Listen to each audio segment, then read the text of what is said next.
My name is Cecil Miller. I'm the author of Aviation and Air Traffic Control. I felt like I had a story to tell and I wanted to share it.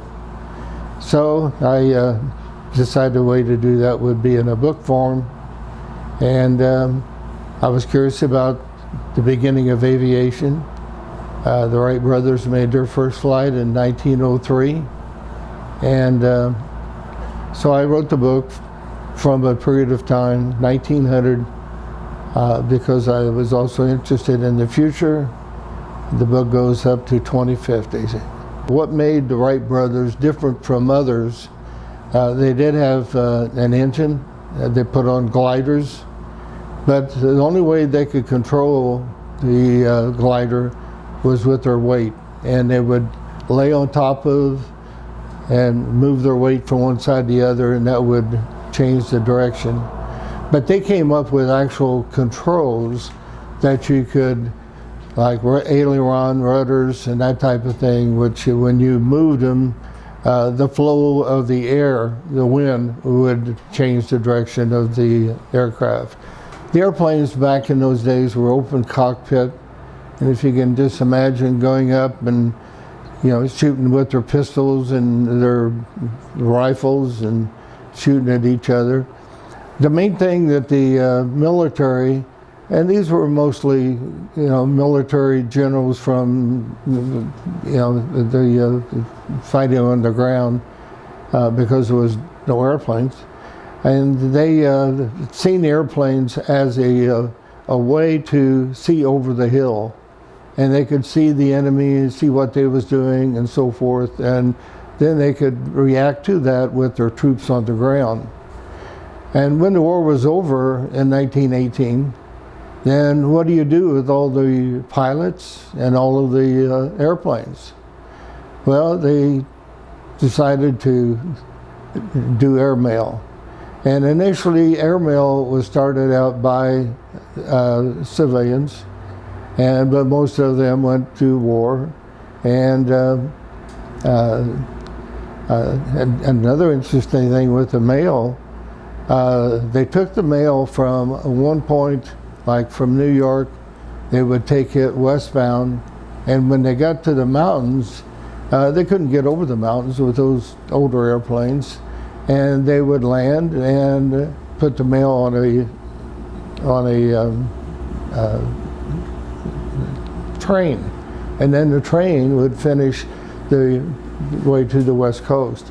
But this saved, like, I think a couple of weeks, and they with the airplanes going back and forth, they had one way initially to navigate. They had fires, and the fires were set like maybe 20-30 miles apart, and they would see these fires and they would use those to navigate, and that would be like the airway in the sky. But that was like on the highway, you would have one lane and you would have traffic going both ways. So they had mid-air collisions and a lot of other problems. So then they decided they needed air traffic control. So that's how aviation began, and that's how air traffic control began. In 1935, it was in the 30s. Wow. Yeah, the airplanes were flying like on a one-way street, but you're flying both directions, and they had mid-air collisions. Yeah, it was because of the congestion they had going both directions, and the navigation available and so forth. And the old saying, the mail had to go through, so you'd have maybe lower visibility days, but you still were flying, and then you had somebody coming the other direction. Yeah. So it needed some, and the first air traffic controller was at St. Louis, and he sat out on the edge of the runway with flags, and he would give a green flag, cleared the land, and red flag if it wasn't cleared for him to land or for him to go around or whatever, but they used those flags.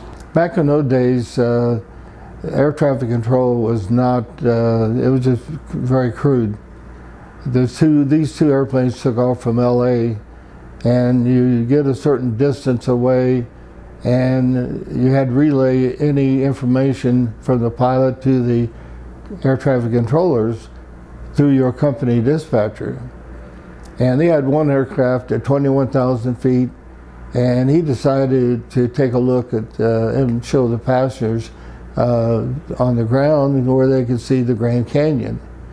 And the other one had the same idea, and he was at 19,000 feet, but he seen that he was running into some weather or clouds, and the people wouldn't be able to see the Grand Canyon. So he called dispatch and told him to call the center and get him 21,000 feet. Well, they turned him down, said unable. In hindsight, he should have told him that there was an airplane at 21,000, but they just said unable. And they had back in those days, you could hang on to your IFR clearance, but you would go VFR on top. And that meant you had to provide your own separation, and you were flying like you were just VFR, but they hang on to the clearance so that you could reinstitute it whenever you wanted to. They had all the information on you. And so when he told the dispatcher to tell him he was going to go VFR on top, then he started climbing up, and he climbed right into the other airliner at 21,000, caused a mid-air collision, and there was 126, I believe it was, 126 passengers, and they was all killed. And that was the first time there'd been any accident with more than 100 killed at one time. So that was another thing that Eisenhower did, was said all the centers had to have radar, and you had to be able to communicate with the aircraft as they would proceed from, let's say, LA to New York. So they put the transceivers on ground and where they would be close enough where you could always be in communication with the air traffic controllers. And so that was a big improvement. And they wanted radar in the major terminal facilities like New York, LA, and what have you. But when I got to Indianapolis in 1960, they had radar.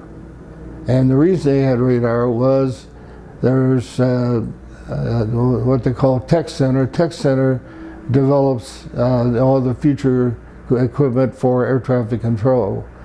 And after I was there, it wasn't too long, I don't even remember, a year or two, they moved to Atlantic City, and they're just outside of it, and they're still there today. So it was kind of early bird in a lot of the new equipment, like the ASR-1, ASR-2, ASR-3, ASR-4, and I've seen all of those. In 1968, there was a mid-air collision between an Allegheny DC-9 and a Cherokee, and killed everybody on board. And they was working on what they call ARTS. And ARTS is a tracking device that will, the pilot is assigned a beacon code, and he selects that code on his transponder, and it sends a signal to the controller. And so he's not only got the skin paint of from the radar, that he's also got the other for tracking purposes also. And I had reached the top of my grade. I was at GS 11 at the time. I was GS 12, I guess. At GS 12, and I'd reached the top. And so Lansing was getting radar, and they wanted somebody that had radar background and experience. And I'd had about 14 years experience with radar at that time, and so I decided to bid on it, and I was selected. and I went to Lansing, Michigan. And then with my background and so forth, they made me still the supervisor, but I was acting, in charge of all the procedures and so forth. And they had non-radar procedures, and I was familiar with what we needed for radar procedures, and I went through and made all the help make the change, and my team was very supportive and helpful in doing that. And then I was there a year, and they did, and I got promoted, and I was a GS-13. The controllers were GS-11s, and they said, you can only supervise people one grade above, one grade below you. So I had to relocate or take a downgrade and go back to a 12 again. And I said, well, I'd only been there a year and I didn't have any roots, so I decided to leave. And it just so happened, I put a bid out, and Indianapolis was looking for a supervisor, and with my background with Indianapolis and so forth, I was selected, and so we went back to Indianapolis, and I was contacted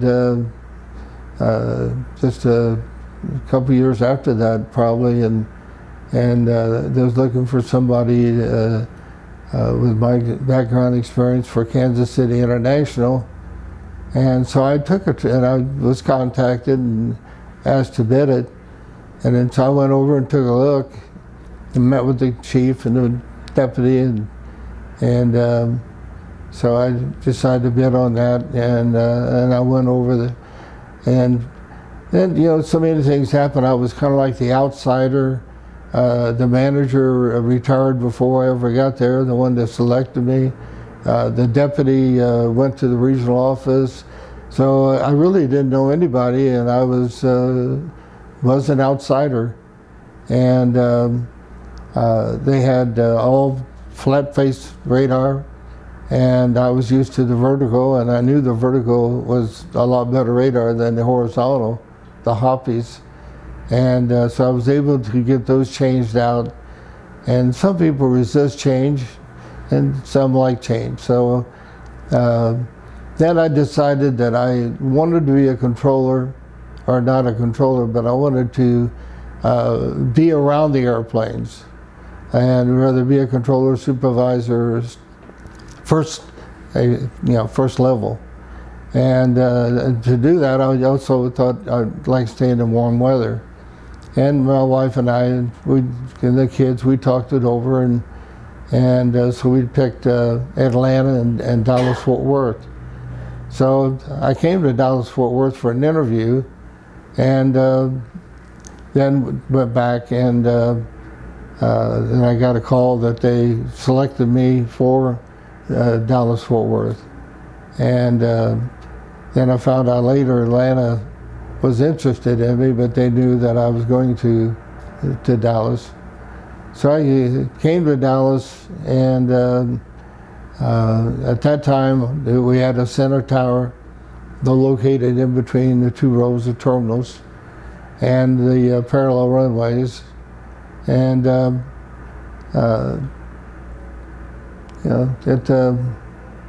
it's a lot of changes from there.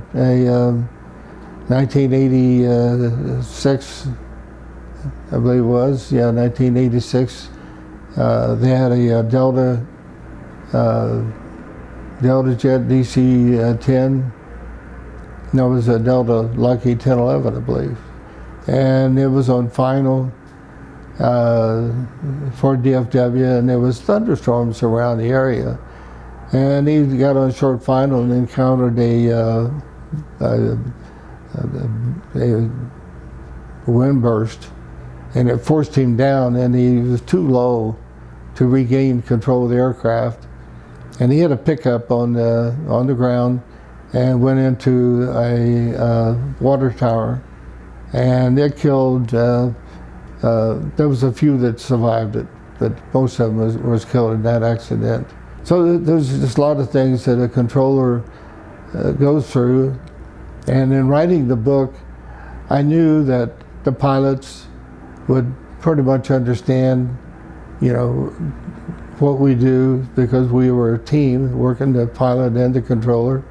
And but what about a person that a frequent flyer or somebody that flew occasionally?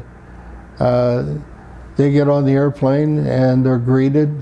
They get the altitude and the pilot comes on and gives them an update to the weather and whether they're going to be on time or not.